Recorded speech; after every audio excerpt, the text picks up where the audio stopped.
23 তারিখ আইবুড়ো ভাত, 29-এ বিয়ে আর 4ঠা মে কনে বিদায়। গেরুয়া শিবিরের মুখে মুখে ঘুরছে এই ন্যারেটিভ। শাসক দলের দাবি এসআইআরের হয়রানির বদলা নিতে আম জনতা ভোটমুখী হয়েছে। কে ঠিক কে বেঠিক তা জানি না, তবে 30 বছরের সাংবাদিকতার কেরিয়ারে এই বিপুল পরিমাণ ভোটদানের হার আমি অন্তত দেখিনি। বুথে বুথে ভোটারদের স্রোত সব রেকর্ড ভেঙে চুরমার। স্বাধীনতার পর পশ্চিমবঙ্গের নির্বাচনে এর আগে এত ভোট পড়েনি। রাজ্যের বিধানসভা নির্বাচনের প্রথম দফায় 152টি আসনে ভোট গ্রহণ করা হয়েছিল 23 এপ্রিল। ভোটদানের শতকরা হার পৌঁছে গিয়েছে প্রায় 93%। পরিভাষায় যাকে বলা হয় হাই ভোটার টার্ন আউট। কিন্তু প্রশ্ন হচ্ছে, what does this high voter turnout reveal? এই বিপুল ভোটদানের হার কী বার্তা দিচ্ছে? পালা বদলের নাকি তৃণমূলের পুনরায় ফিরে আসার? আসুন একটু বিস্তারিতভাবে খতিয়ে দেখার চেষ্টা করি।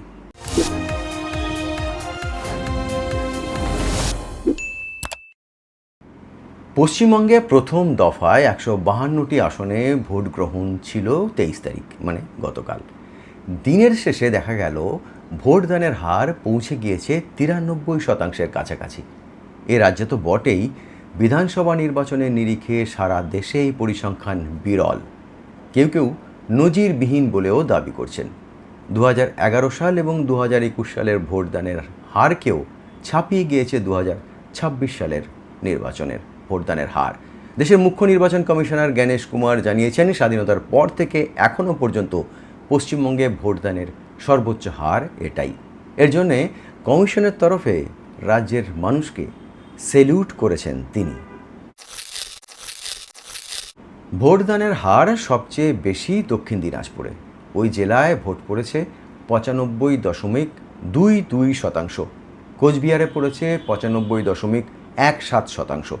94%-এর বেশি ভোট পড়েছে জলপাইগুড়ি, মালদহ, বীরভূম এবং উত্তর দিনাজপুরে।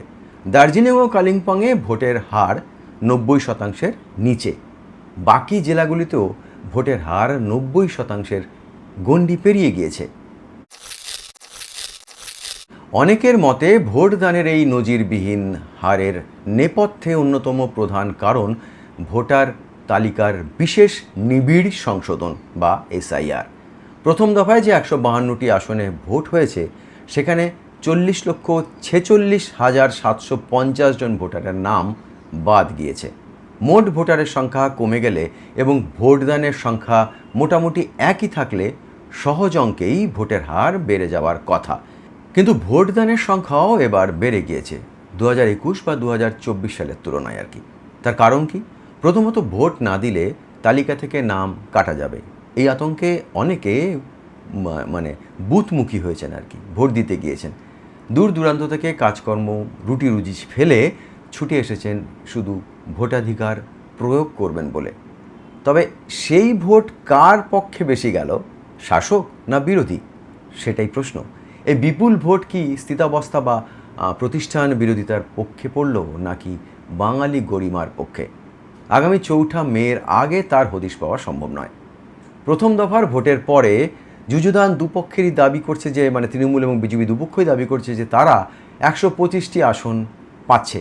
প্রথম দফার ভোটেই তারা 125টি আসন পাচ্ছে, এই দাবি দুতরফেই। শাসক দল যেমন দাবি করছে এই বিপুল ভোট পড়েছে এসআইআর বিরোধিতার কারণে, আবার বিরোধী পক্ষে বিজেপির দাবি করছে যে এই ভোট পড়েছে রাজ্যে ক্ষমতা পরিবর্তনের পক্ষে। দ্বিতীয়ত, রাজ্যের 16টি জেলায় যে 152টি আসনে বৃহস্পতিবার ভোট গ্রহণ হয়েছে, 2021 সালে সেই আসনগুলিতে মোট ভোটারের সংখ্যা ছিল 3,78,00,000। সেবার ভোট পড়েছিল 83.2%। ভোট দিয়েছিলেন 3,14,00,000 মানুষ। 2026 সালে এসআইআরের পর প্রথম দফার আসনগুলিতে মোট ভোটারের সংখ্যা দাঁড়িয়েছে 3,60,00,000। ভোট দিয়েছেন 3,24,00,000-এর মতো। অর্থাৎ মোট ভোটারের সংখ্যা কমেছে আর কি, বেড়েছে ভোটদাতার সংখ্যা। ভোটার হিসেবে নিজেদের অস্তিত্ব টিকিয়ে রাখার তাগিদে দলে দলে ভোট দিতে গিয়েছেন মানুষ। গত কয়েকদিন ধরেই হাওড়া শিয়ালদা স্টেশনে ভিন রাজ্য থেকে আসা শ্রমিকদের উপর উপচে পড়া ভিড় দেখেছি আমরা আর কি। সংখ্যালঘু পরিযায়ী শ্রমিক অধ্যুষিত মালদা, মুর্শিদাবাদ, উত্তর দিনাজপুরের মতো জেলায় শুধু ভোট দেবেন বলে ব্যক্তিগত উদ্যোগে অনেকে ঘরে ফিরেছেন ভিন রাজ্য থেকে। নাম কাটার আতঙ্ক কিন্তু শুধু পরিযায়ী শ্রমিকদের মতো দরিদ্র অংশে নয়, উচ্চপদস্থ কর্তা ব্যক্তিদের কপালেও চিন্তার ভাঁজ। সরকারি কর্তা ব্যক্তিদের কাউকে কাউকে বলতে শোনা যাচ্ছে যে কোনোবার তো ভোট দিই না, এবার কিন্তু দেব, না হলে শুনছি নাকি নাম বাদ চলে যাবে। প্রচলিত ধারণা বলে প্রচুর পরিমাণে ভোট পড়লে তা সাধারণত প্রতিষ্ঠান বিরোধী হয়, অর্থাৎ ক্ষমতাসীন সরকারের বিপক্ষে যায় জনতার রায়। তবে দীর্ঘলালিত এই ধারণার প্রতিযুক্তিও কিন্তু রয়েছে। তৃণমূলের অনেকে এই প্রসঙ্গে গত লোকসভা এবং বিধানসভা নির্বাচনের দৃষ্টান্ত টানছেন। পশ্চিমবঙ্গে সেবারও অনেক ভোট পড়েছিল এবং ভোটের ফল রাজ্যে শাসকের পক্ষেই গিয়েছিল। পাশাপাশি প্রতিবেশী রাজ্য বিহারের দৃষ্টান্ত নিয়ে তারা দাবি করছেন যে এসআইআরের পর ভোটের হার বৃদ্ধি স্বাভাবিক।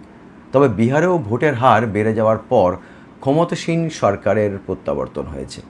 বিরোধীদের তরফে অবশ্য 2011 সালের পরিসংখ্যান তুলে ধরা হচ্ছে। 2011 সালেও খুব দারুণ ঘটনা ঘটেছিল। পশ্চিমবঙ্গে এতদিন পর্যন্ত সবচেয়ে বেশি ভোটারদের নজির ছিল, মানে ভোট দানের নজির ছিল আর কি ওই বছরই, মানে 2011 সালে, যে বছর রাজ্যে পালাবদল হয়। ভোট পড়েছিল 84.33% এবং সেই ভোটে 34 বছরের বাম শাসনের অবসান হয়েছিল। পরিবর্তনের হাওয়ায় রাজ্যে ক্ষমতায় এসেছিল মমতা বন্দ্যোপাধ্যায়ের নেতৃত্বাধীন তৃণমূল কংগ্রেস। এবার ভোটের প্রচারে তৃণমূল এবং বিজেপি উভয় দলেরই অন্যতম হাতিয়ার এসআইআর। বিজেপির দাবি ভোটার তালিকার এই শুদ্ধিকরণ অবৈধ ভোটারদের মুছে দেবে। স্বচ্ছ নির্বাচন নিশ্চিত করতে এই ছাঁকনির প্রয়োজন ছিল। আবার এসআইআরের কারণে সাধারণ মানুষের হয়রানিকে হাতিয়ার করে ঢালাও বিজেপি বিরোধী প্রচার চালাচ্ছে তৃণমূল। তাদের একাংশের মূল্যায়ন, রাজ্যে যারা আছেন তারা তো বটেই, ভিন রাজ্য থেকে গ্যাটের কড়ি খরচ করে নাম কাটার ভয়ে যারা ভোট দিতে আসতে বাধ্য হলেন তারাও বিজেপির বিরুদ্ধে ভোটাধিকার প্রয়োগ করবেন। এভাবে পশ্চিমবঙ্গে এসআইআর আসলে বিজেপির কবর খুঁড়ে দিয়েছে বলে মনে করছেন তৃণমূলের কেউ কেউ। তবে ভিন্ন মতো রয়েছে।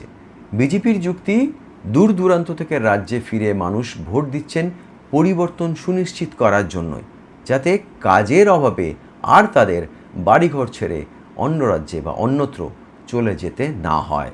এটা হচ্ছে বিজেপির যুক্তি। কোথাও কোথাও পরিযায়ী শ্রমিকদের ভয় দেখানোর অভিযোগও রয়েছে।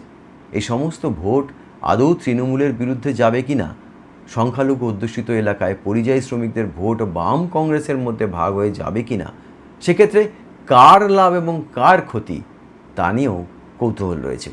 যদিও সব প্রশ্নের উত্তর মিলবে আগামী 4 মে। আজ এই পর্যন্তই। আবার ফিরে আসবো বিটুইন দ্য লাইন্স উইথ চিনুতে এইরকমই কোনো গুরুত্বপূর্ণ খবরের চুলচেরা বিশ্লেষণ নিয়ে। সঙ্গে থাকুন। নমস্কার।